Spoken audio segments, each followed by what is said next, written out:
You mentioned Dr. Blaylock. Interesting statistic that I've heard him quote, and it's regarding breast cancer and mammograms, that mammograms actually increase the risk of breast cancer with each one that you get. And I've heard you talk about that. Could you expound on that? Well, I no longer get mammograms. It was Dr. Blaylock who said, if you start off at age 40 with no breast cancer and you have the prescribed yearly mammogram, by the time you're 50, you will have increased your chances of getting breast cancer from radiation exposure by 33.33%. He said, and if you carry the BRCA gene, every time you have a mammogram, you increase your chances 15% with each mammogram. And he said, and most people with the BRCA gene get 2, maybe 3 mammograms a year. So they're actually ensuring that they will get breast cancer. You know, ever since I met Nick Gonzalez, he makes so much sense. I do his protocol preventatively. I don't ever want cancer again. And by doing his protocol, I am not afraid of cancer anymore. And I think cancer is one of the motivating fears that most people have tucked away inside them.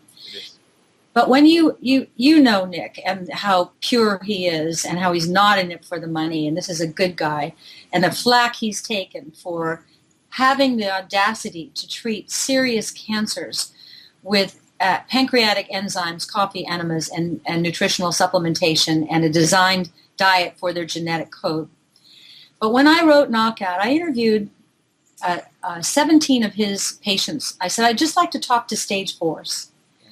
And I remember there was these 2 older women. When I interviewed them, I thought they were older, but they're sort of close to what my age is now. Funny how time flies.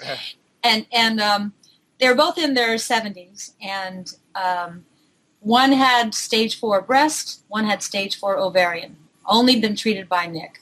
One had been had stage 4 ovarian for 17 years, ovarian.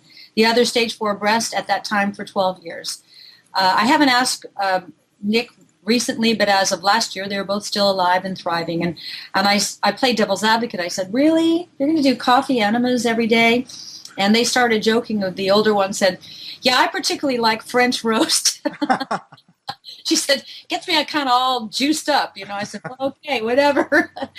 But it makes sense that if you keep cleaning out the liver, and a coffee enema goes back to Egyptian, early Egyptian, Cleopatra era, cleaning out the liver of toxins in a time in the world where our livers are groaning from intoxication.